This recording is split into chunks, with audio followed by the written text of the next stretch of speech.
There's a colonial town where Coca-Cola is sacred, literally used to speak with ancient gods. Another where 400 kilograms of gold are hidden in plain sight inside a church, put there by enslaved miners who encrypted its location in Baroque art. And one where every cobblestone sits on top of a 120-million-year-old ocean floor, complete with prehistoric monsters. These aren't just the most beautiful colonial towns in Latin America.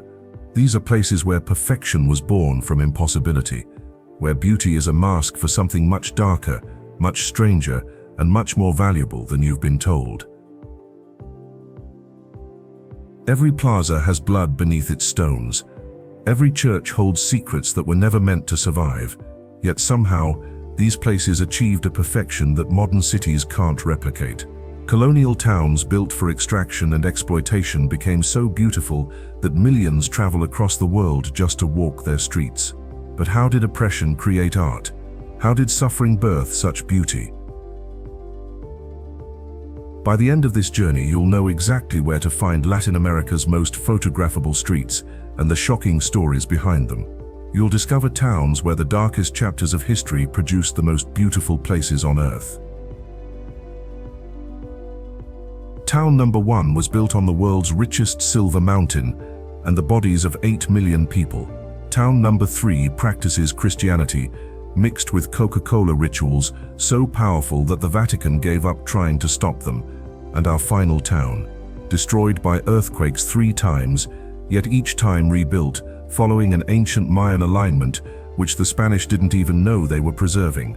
Let's start with a city 4,090 meters above sea level, where 8 million people died to extract silver, yet today might be the most hauntingly beautiful city in South America. At 4,090 meters above sea level, Potosí sits higher than most of Tibet.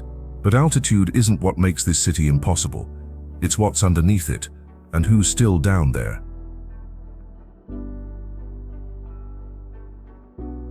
Welcome to the city built on Cerro Rico, the rich mountain which contained the largest silver deposit in human history. Between 1545 and 1825, this single mountain produced enough silver to fund the entire Spanish Empire. Historians calculate that you could have built a silver bridge from Potosí to Madrid with what came out of this mountain.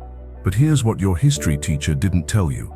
For every kilogram of silver extracted, approximately 1 indigenous person died. 8 million people.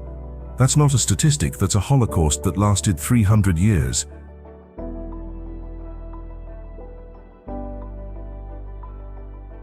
Yet walk through Potosí today, and it's absolutely stunning. 22 Baroque churches, each more ornate than the last. The Casa de la Moneda, where silver was turned into coins that became the world's first global currency. Colonial mansions with carved wooden balconies that rival anything in Europe. The city is so perfectly preserved that UNESCO declared it a World Heritage Site.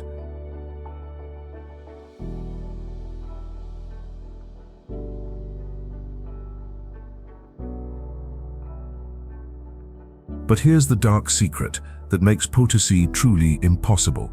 The beauty was built with blood, literally blood. Recent restoration work on the Church of San Lorenzo revealed that the mortar contains human blood, not traces, significant amounts.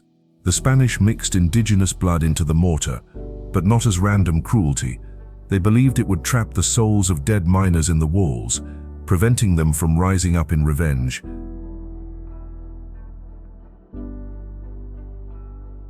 Every beautiful building in Potosí is a tomb, and it gets stranger.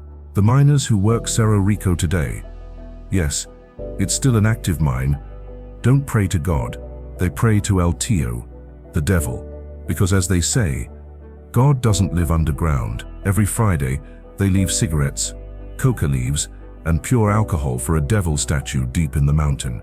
They pour the alcohol on his penis for fertility and luck. This isn't folklore. This is happening right now.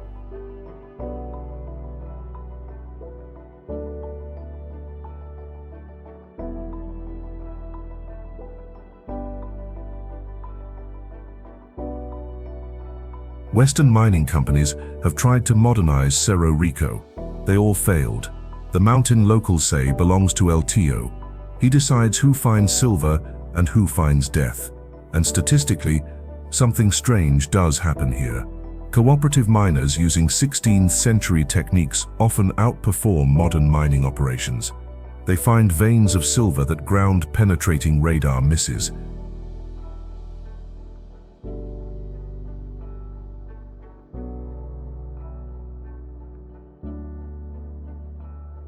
The Spanish conquered the Inca Empire, but they never conquered Cerro Rico.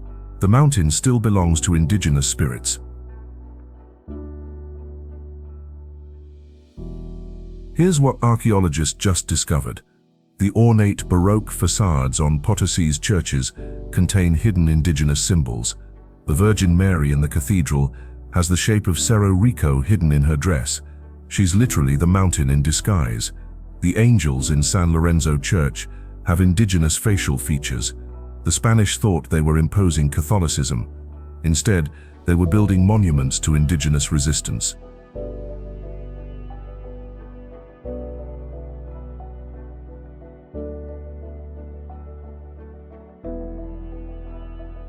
The modern twist will chill you. The cooperative miners are finding colonial-era bodies perfectly preserved by mineral salts. Some still wear shackles, some have silver dust in their lungs. But here's what's impossible. Some bodies date from the 1600s, but show signs of recent movement. The miners won't talk about it publicly, but privately they'll tell you. The mountain doesn't give up its dead easily.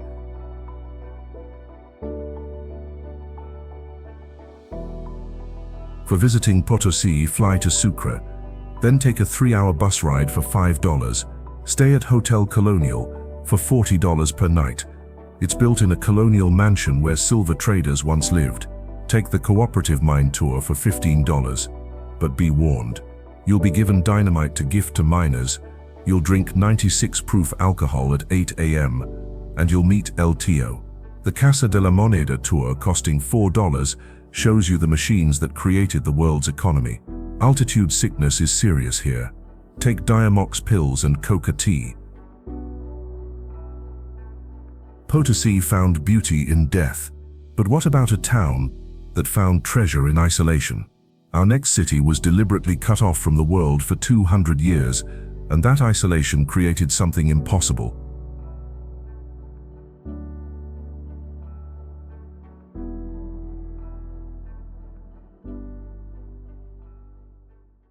The roads to Paraty weren't destroyed by time. They were erased on purpose. For 200 years, this perfectly preserved colonial town was deliberately isolated from the rest of Brazil. No roads in, no roads out. The only way to reach it was by sea or through jungle paths known only to locals. But this wasn't neglect, it was protection.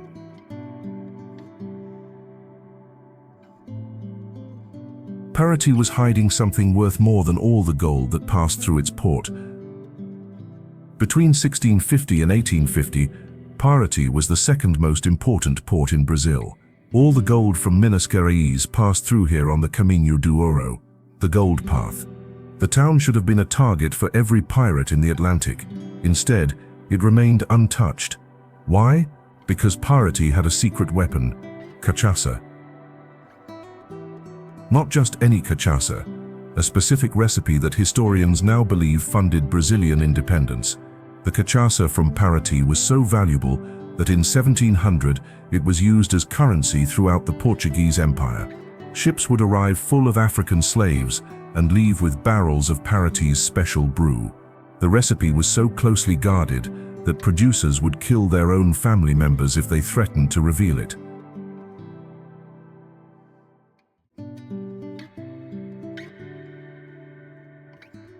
But here's what makes Paraty architecturally impossible.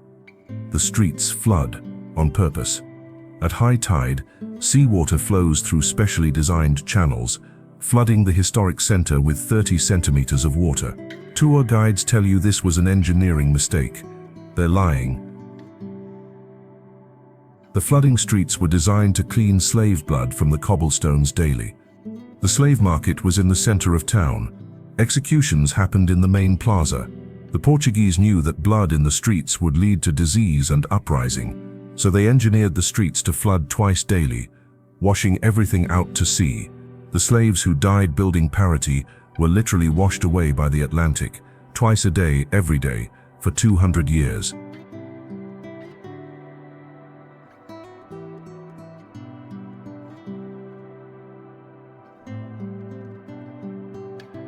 But the isolation created something unexpected, a parallel society with its own laws.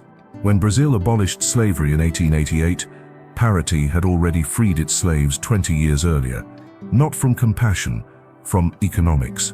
The isolated town realized that free workers who couldn't leave were more profitable than slaves who required guards.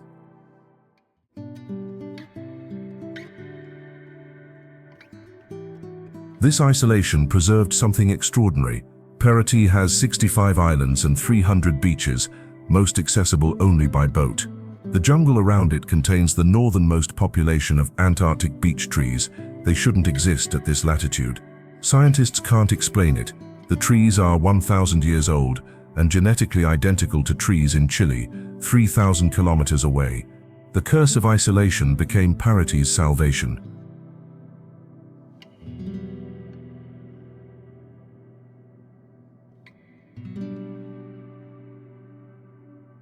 In the 1970s, when the Rio Santos Highway finally connected Paraty to the world, developers expected to destroy the colonial center and build resorts. Instead, something strange happened. The town had been isolated so long that Brazilian property law didn't fully apply. Paraty existed in a legal gray zone. The colonial buildings couldn't be legally demolished because technically, according to 18th century Portuguese law still on the books, they belonged to the Portuguese crown.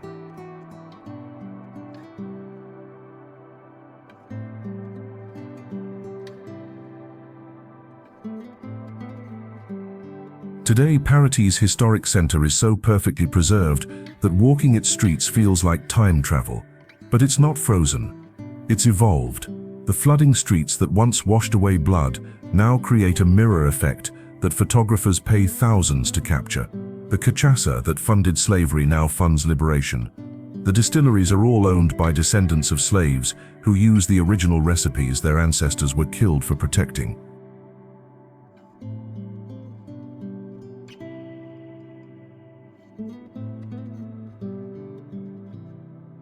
For visiting Paraty, the historic center is car-free.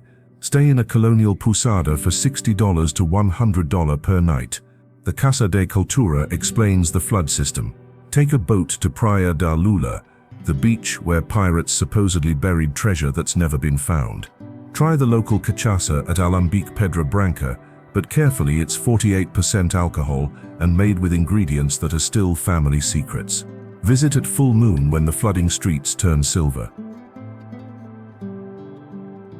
Paraty preserved its secrets through isolation. But our next town did something even stranger. It turned a corporate product into a sacred substance. In the mountains of Chiapas, Coca-Cola isn't just a drink, it's how you talk to God.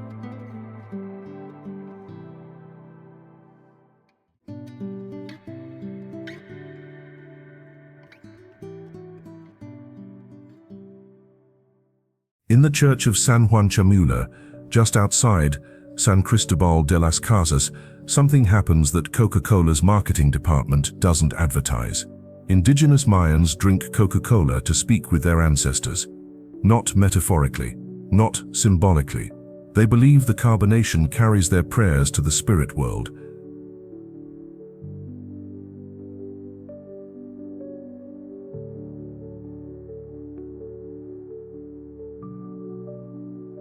Welcome to San Cristobal de las Casas, a colonial mountain town at 2,200 meters where Christianity and Mayan cosmology haven't just mixed.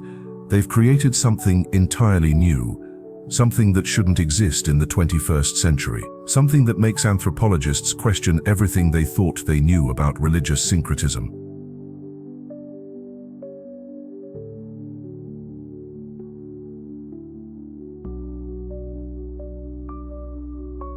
The town is stunning. Colorful colonial facades, Baroque churches, cobblestone streets with mountain views. But walk into any indigenous church and you'll find something that will scramble your understanding of religion. Pine needles cover the floor. Thousands of candles burn in seemingly random patterns. Shamans perform rituals that look Catholic but sound Mayan. And everyone is drinking Coca-Cola.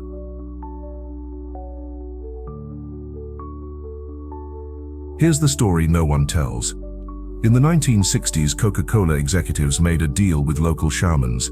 The indigenous population was drinking pox, a sacred corn liquor that connected them to their ancestors. The Mexican government wanted to ban it. Too many people were showing up to work drunk on holy spirits. Coca-Cola saw an opportunity. Coca-Cola didn't just replace pox, it became pox.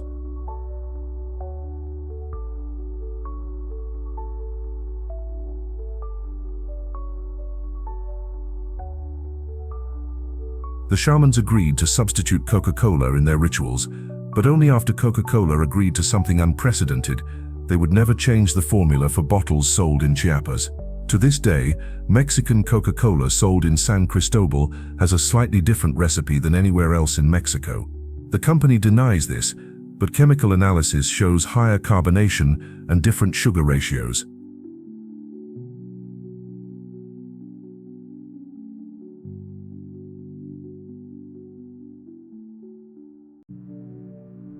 The indigenous logic was brilliant.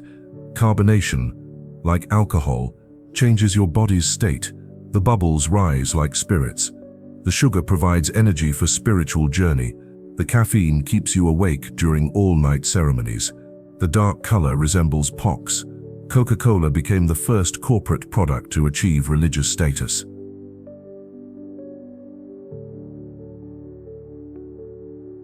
San Cristobal now has the highest per capita Coca-Cola consumption on Earth. 2.2 liters per person per day. That's not a typo.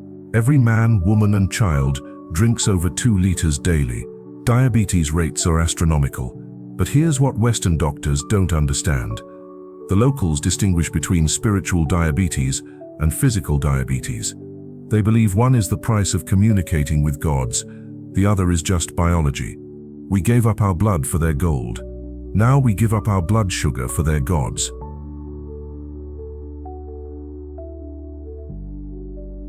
The colonial architecture of San Cristobal tells this story if you know how to read it. The cathedral has Mayan astronomical alignments built into its structure. The Spanish didn't know they were building a Mayan calendar. The Temple of Santo Domingo has a facade that looks Baroque from afar but contains hundreds of indigenous symbols up close. The Spanish thought they were decorations. They're actually a written history of Mayan resistance, hiding in plain sight.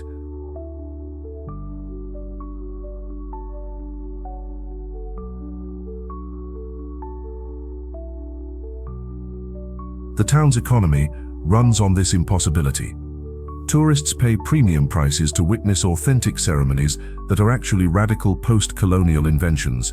The indigenous vendors sell traditional crafts that incorporate Coca-Cola imagery, textiles with bottle caps, jewelry made from pull tabs.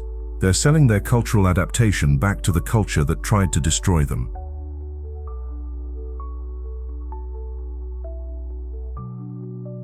For visiting San Cristobal, stay at Casa Santa Lucia for $45 per night in a restored colonial mansion. Never photograph inside churches. It's believed to steal souls, and locals will physically stop you. Hire only indigenous guides for church visits. Around $30. Visit the Neibola Museum to understand the Lacandon Maya. The surrounding villages each practice different syncretisms. Zinacantan uses Pepsi instead of Coca-Cola, creating a corporate religious rivalry. Learn basic Tsubsil greetings. It changes everything. San Cristobal turned corporate colonialism into indigenous power. But what happens when the colonized become richer than the colonizers? Our next city holds 400 kilograms of gold that slaves hid in plain sight. Gold that's still there, still hidden, still protecting secrets that could rewrite Brazilian history.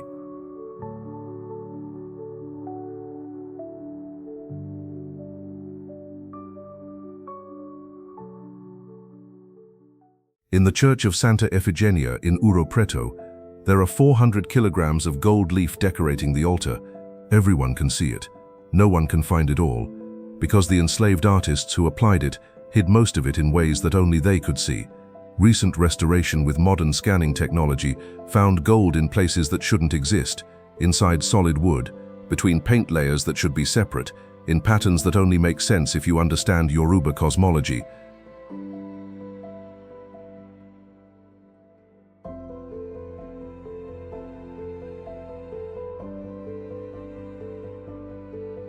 Welcome to Ouro Preto, Black Gold, a city where enslaved Africans became richer than Portuguese nobles, where Catholic churches are secretly African temples, and where the gold that built Europe's wealth is still here, hidden by the very people who were forced to mine it.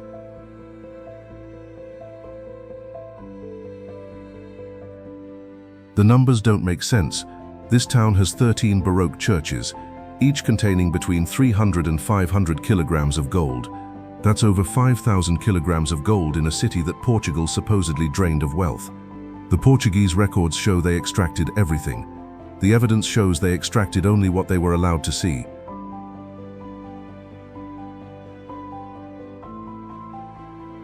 Here's what happened. The enslaved miners developed a system. For every kilogram of gold they gave to the Portuguese, they hid 100 grams, not in the mines that would be caught. They hid it in the churches, in the art, in the altars. They did it while the Portuguese watched, because the Portuguese didn't understand what they were seeing. The Baroque art isn't European, it's African architecture disguised as Catholic imagery.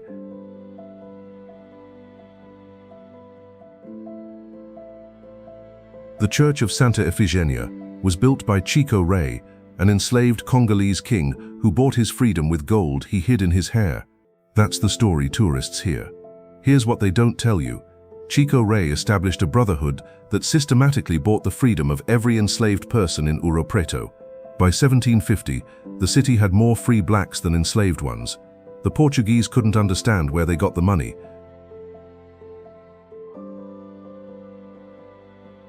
The money was in the churches, the brotherhoods, religious organizations of freed slaves, commissioned altars that cost more than palaces. The Portuguese thought it was religious devotion. It was actually a banking system. The gold in the churches could be scraped off and sold in emergencies. The churches were community savings accounts decorated as Catholic altars.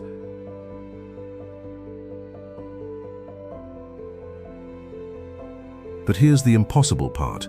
The slaves encoded their own gods in the Catholic art. Recent analysis by art historians who understand both Catholic and Yoruba iconography found that every church in this town is actually a temple to African deities. The Virgin Mary in Santa Efigenia isn't Mary, she's Oshun, the Yoruba goddess of rivers and gold. Her crown has cowrie shells worked into the gold, visible only up close. Cowrie shells were never Catholic symbols. The slaves didn't convert to Christianity, they converted Christianity.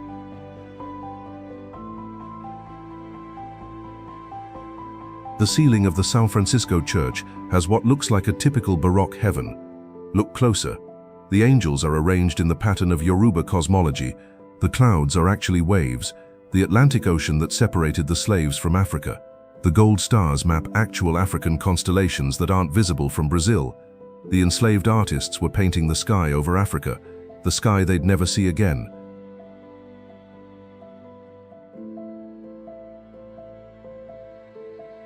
The Portuguese never caught on because of a brilliant deception. The slaves convinced them that African artistic styles were just primitive attempts at European art. The Portuguese wrote condescending reports about how the slaves couldn't quite master Baroque style. Meanwhile, those failures were deliberate encodings of African spiritual systems. Today's revelation is even more shocking. The church brotherhoods still exist. They still have the original account books from the 1700s. These books show that the brotherhoods collected taxes from freed slaves that were used to buy more freedom. But the amounts don't add up. They collected far more than they spent. Where's the missing money? It's still in the churches.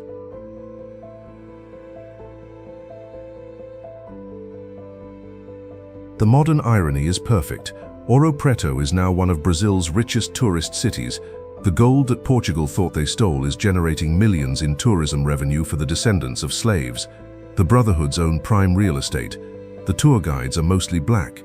The narrative has been rewritten. The slaves won. It just took 300 years to become obvious.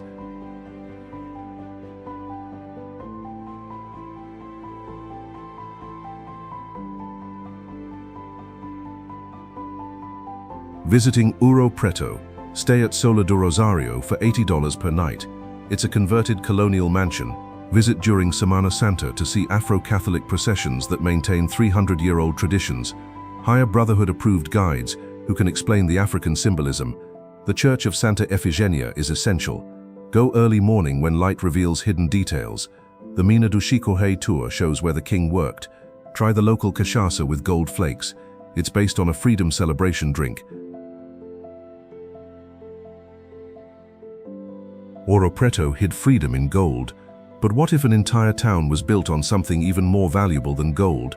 Something so powerful that the Spanish thought it was cursed. The church thought it was holy, and modern scientists think it might hold the key to predicting earthquakes. Our next city sits on top of creatures that ruled the earth 120 million years ago, and they're still protecting it today.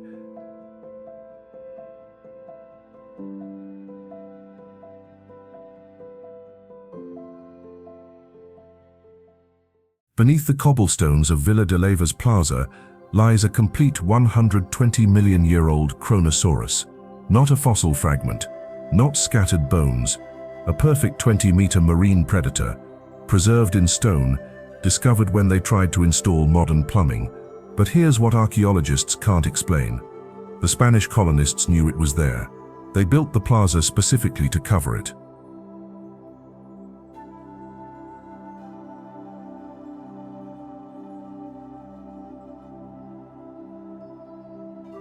Welcome to Vila de Leyva, where every building sits on an ancient ocean floor, where colonial architecture serves as a lid on prehistory, and where the Spanish accidentally created Colombia's most perfectly preserved town by trying to hide something they thought was a dragon.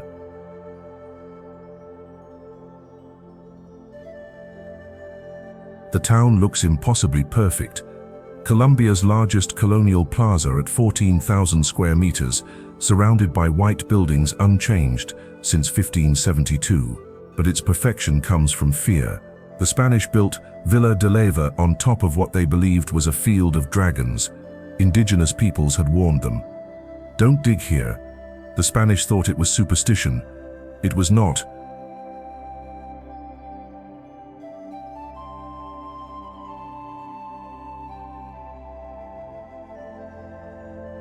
This entire region was an ocean 120 million years ago. Not just any ocean, one of the most fossil-rich areas on Earth. The plaza alone sits on top of at least 50 complete marine reptile skeletons. Ground-penetrating radar reveals creatures that paleontologists haven't even named yet. Vila de Leyva isn't built on land. It's built on a massive prehistoric graveyard.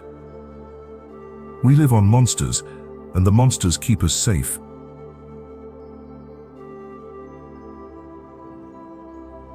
The Spanish colonists discovered the fossils while building foundations. They thought they'd found the biblical flood's victims or dragons killed by saints. Either way, they believed building on top of these holy relics would protect the town from earthquakes. Scientifically, they were accidentally right. The fossil layer acts as a natural shock absorber. Vila de Leyva has experienced fewer earthquake damages than any comparable Colombian town.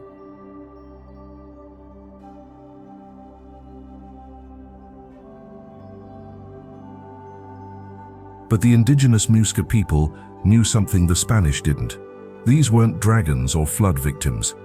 They were the first dreamers, creatures that dreamed the world into existence before humans. The Muisca incorporated fossil locations into their astronomical calendar, sites with fossils aligned with specific stars.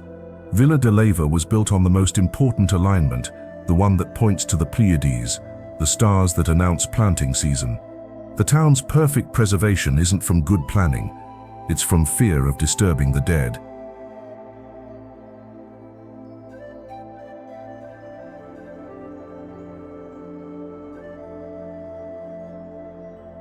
Here's what modern residents know, but don't advertise. You can't dig more than 1 meter anywhere in Villa de Leyva without finding fossils.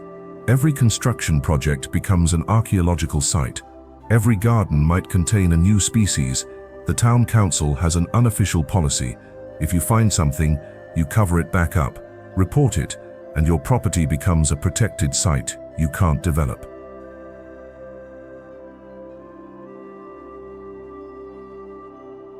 This has created an underground fossil economy. Residents secretly sell ammonites, ancient shells, and marine reptile fragments to collectors. But there's a code: never sell anything from under a church. Those fossils are protected by God and dragons. A local told once, the dragons didn't want to be forgotten, so they turned to stone in places humans would have to notice them.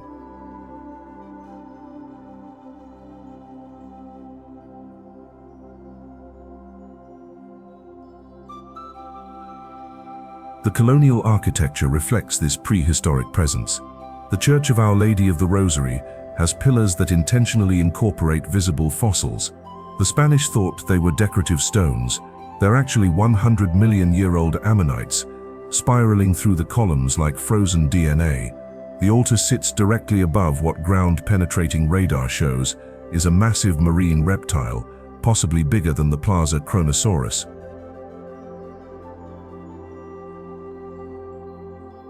Modern Villa de Leyva has embraced its impossible foundation.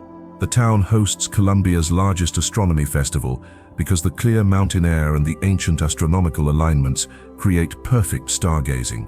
Scientists come to study how colonial buildings have preserved fossils better than natural conditions. The town that was built to hide dragons has become Colombia's paleontology capital. The monsters they tried to bury became the foundation of perfection.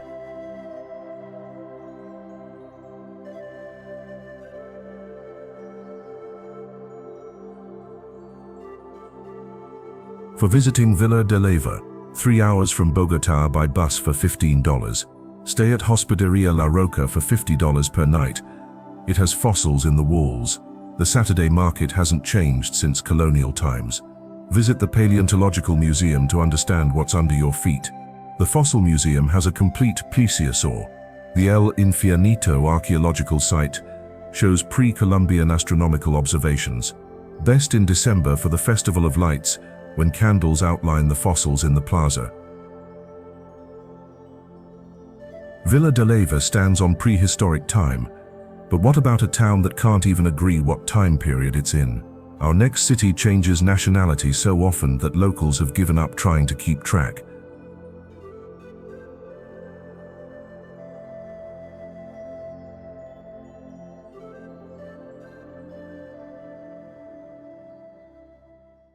In Colonia del Sacramento, some houses follow Portuguese law from 1680. Others follow Spanish law from 1750. The street between them follows Uruguayan law from 2024. This isn't historical preservation, it's legal reality. The town changed hands between empires so many times that no one ever formally resolved which laws apply where.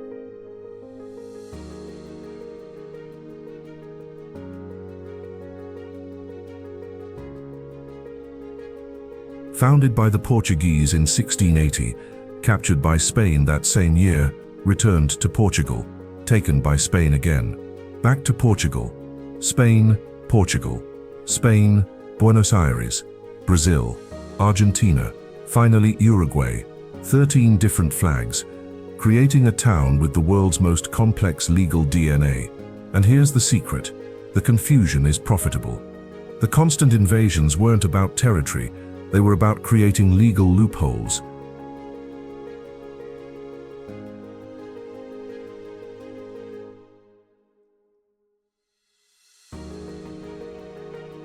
Colonia del Sacramento was designed to be conquered. The Portuguese built weak walls on purpose. Why? Because every time the town changed hands, all debts were erased, all contracts voided, all crimes pardoned. It was the colonial equivalent of declaring bankruptcy. Merchants would accumulate massive debts, then pay rivals to invade, wiping the slate clean.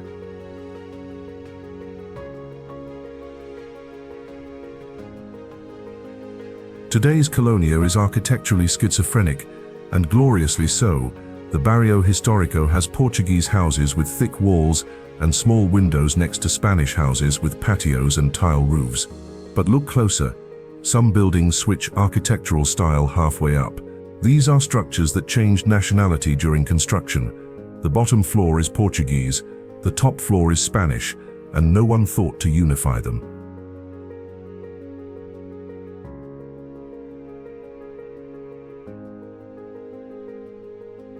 The streets tell the story of confusion. Portuguese streets are narrow and curved, following medieval protection principles. Spanish streets are straight and wide, following laws of the Indies grid patterns. Where they meet, you get impossible intersections, five-way corners, streets that end in someone's living room, plazas that belong to no one because no empire formally claimed them. In Colonia, you can walk through 3 centuries and 2 empires in 10 steps. But here's the modern twist. The legal confusion never ended. Some property deeds reference Portuguese land grants, others cite Spanish royal degrees. Some families have both for the same house.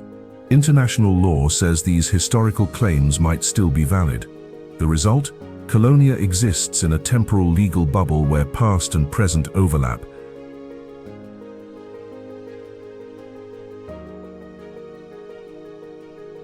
Smugglers still use these loopholes, not for gold or slaves anymore, for data. Colonia has become a digital haven where servers exist in legal gray zones.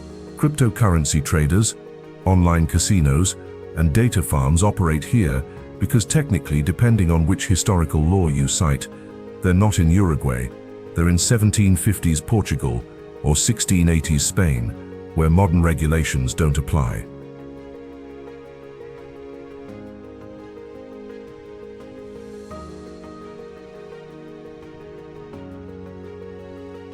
The residents have adapted to this temporal chaos.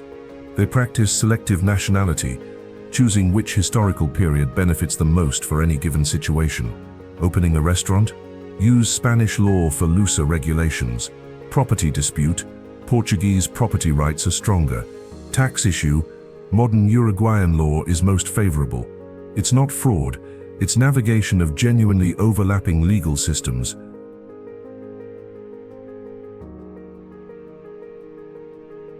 The architecture preserves this impossibility. The lighthouse, built from convent ruins, uses stones from both Portuguese and Spanish periods. Climb it, and you're literally standing on both empires simultaneously. The Plaza de Armas has Portuguese cobblestones on one half, Spanish on the other. The dividing line, it moves. Seriously. Thermal expansion makes Portuguese stones expand more than Spanish ones, so the border shifts daily by millimeters.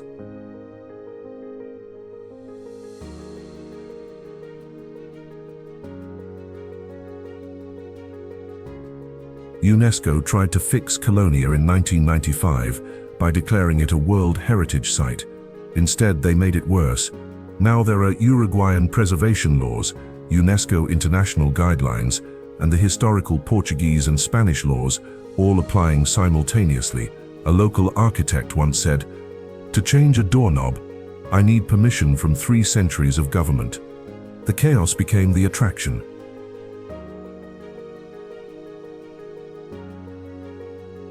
Tourists think they're visiting a preserved colonial town.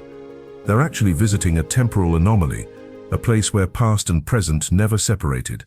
The sunset from the waterfront isn't just beautiful, it's when the light makes Portuguese and Spanish architecture look unified, the only hour when the town appears to agree with itself.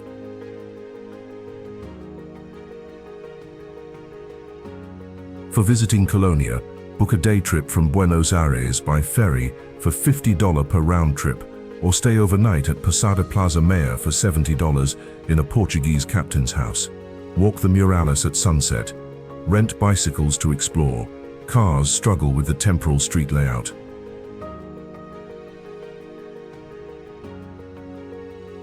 The Portuguese Museum and Spanish Museum are 100 meters apart, but centuries different.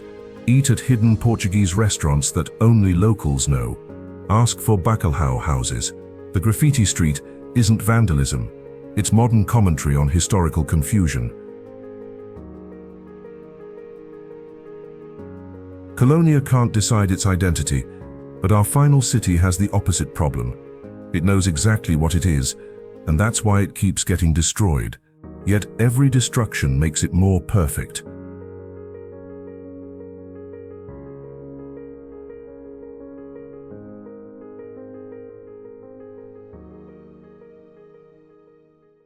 Antigua has been destroyed 3 times by earthquakes, not damaged, destroyed.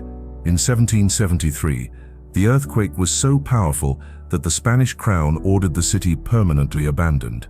Move to Guatemala City, they said. Antigua is cursed, they said. The volcanoes will never stop punishing it, they said.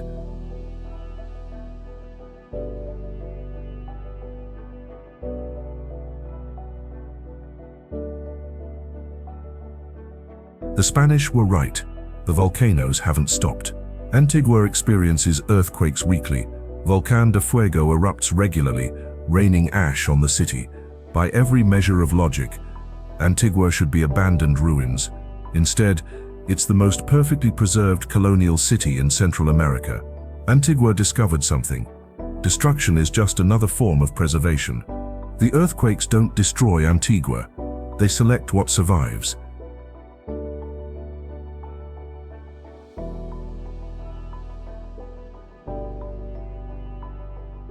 Here's what seismologists can't explain. Colonial churches that should collapse remain standing while modern buildings fall. The 1976 earthquake that killed 23,000 people in Guatemala barely touched Antigua's colonial core. Engineers studying the ruins found something impossible. The colonial builders used anti-seismic techniques that weren't discovered until the 1960s.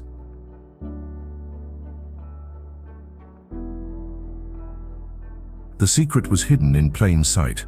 The Spanish didn't invent these techniques. They stole them from the Mayans, who built on this exact spot for 1,000 years before Columbus. The Mayans knew something. This valley, surrounded by 3 volcanoes, sits on a unique geological formation. The volcanic soil acts like a natural shock absorber, but only if you build with specific proportions, specific materials, specific orientations.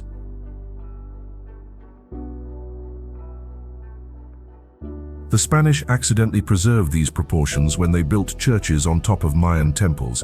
They thought they were erasing indigenous architecture. Instead, they were copying it. Every major church in Antigua sits on a Mayan sacred site, aligned with astronomical phenomena the Spanish didn't understand. The cathedral faces 17 degrees off Catholic standard orientation. It's aligned with the Mayan calendar's solar zenith.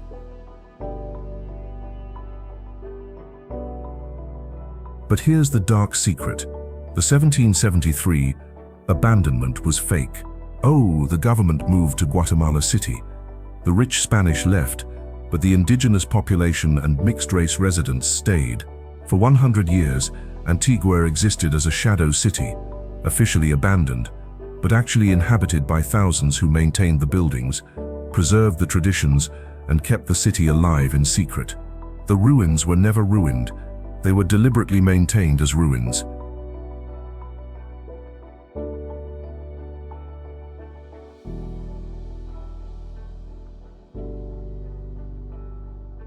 This shadow population developed something unique, architecture designed to look destroyed while being fully functional. The famous Santa Clara convent ruins, parts were inhabited until the 1940s. The residents learned to live in buildings that appeared collapsed from outside, but were reinforced from within. They created the world's first post-disaster architecture, buildings that assumed earthquakes as normal, not exceptional.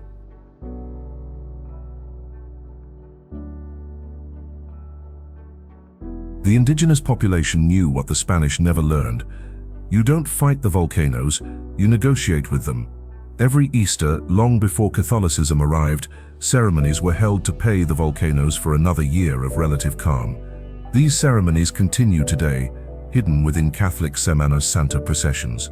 The famous purple robes, that's not just for Lent. Purple is the color of volcanic ash, worn to show respect to Fuego, Acatenango, and Agua. We don't live despite the volcanoes.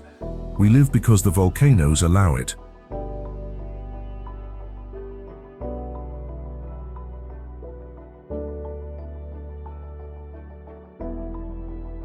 Modern Antigua has turned disaster into art.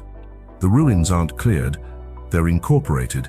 Hotels build around collapsed walls. Restaurants serve dinner in roofless colonial rooms under the stars. The most expensive properties aren't the intact ones, they're the partially destroyed ones that show survival. A collapsed arch is worth more than a perfect one because it proves the building can take punishment and remain beautiful.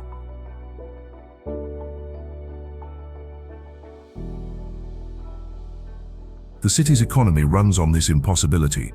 Antigua makes more money from its ruins than most cities make from intact buildings.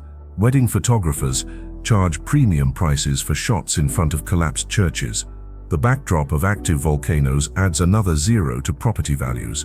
Destruction became the brand, and the brand is worth billions. Here's what just happened in 2018. Volcán de Fuego erupted, killing 190 people in surrounding areas. Antigua, closer to the volcano than many destroyed villages, suffered minimal damage. How? The colonial channels built to carry away rainwater perfectly channeled the pyroclastic flows. The Spanish thought they were building drainage. They were building volcano defense systems designed by Mayans who had lived with fuego for millennia. Every destruction teaches the city how to be more indestructible.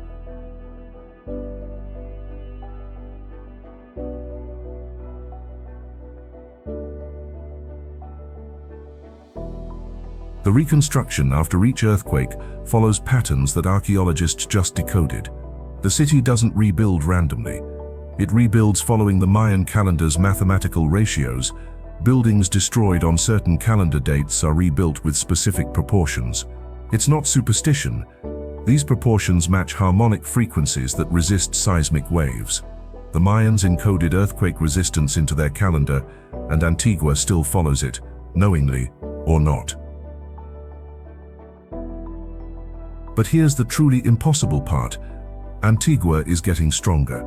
Each earthquake removes weak structures and preserves strong ones.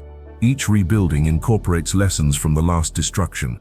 Engineers estimate that if current patterns continue, by 2100, Antigua will be effectively earthquake-proof, not through technology, but through evolution.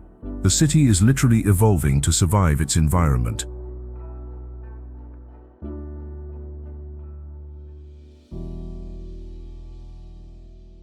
For visiting Antigua, fly into Guatemala City, shuttle to Antigua, stay at Hotel Casa Santo Domingo for $150, which is built in monastery ruins. Expensive, but sleeping in ruins is unforgettable. Semana Santa in Easter week has the world's most elaborate processions over volcanic, ash-covered streets. Hike Acatenango volcano for active lava views of fuego, $45, worth every penny. The Jade Museum explains Mayan stone knowledge. Cafe Sky has rooftop volcano views. Learn basic emergency evacuation routes. Earthquakes are common, and volcano alerts are real.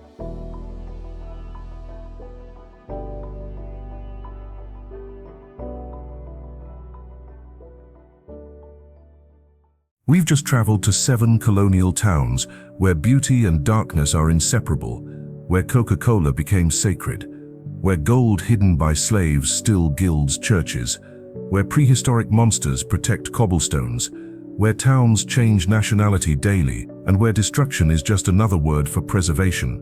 Let that sink in. These aren't just pretty colonial towns frozen in time. They're living evidence that history's darkest moments can produce transcendent beauty. Every plaza built on indigenous suffering, every church hiding African gods, every street that floods with colonial ghosts, they've all transformed trauma into treasure.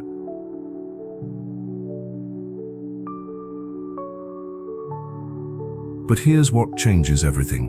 These towns shouldn't be perfect. Built on genocide, sustained by slavery, designed for extraction, they should be monuments to human cruelty. Instead, they became something impossible. Places where oppression created art, where suffering birthed beauty, where the worst of humanity accidentally built the best of our world. Think about what you now know. In Potosí, the mountain that killed 8 million people is still worshipped by their descendants, who found power in the place of their ancestors' suffering. In Paraty, streets designed to wash away slave blood now create mirror effects that photographers travel the world to capture. In San Cristobal, corporate colonialism became indigenous resistance through the simple act of drinking soda with gods.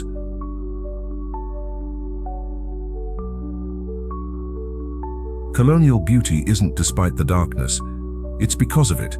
The darkness is the fertilizer from which impossible beauty grows. Your next trip to Latin America will never be the same. You now know why. Locals in Potosí leave cigarettes for the devil because God doesn't live underground.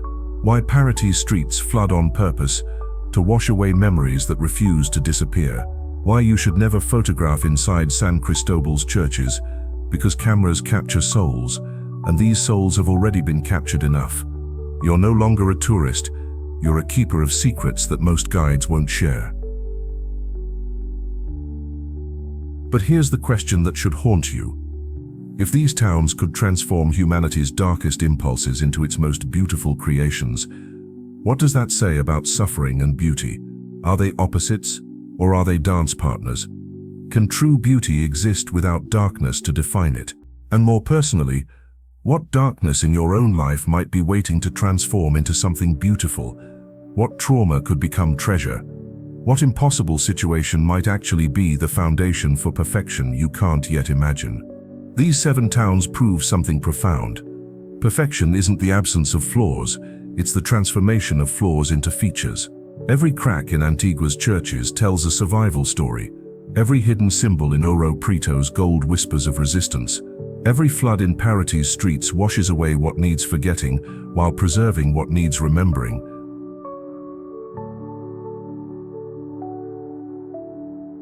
Welcome to the other side of paradise. Once you've seen it, you can never unsee it.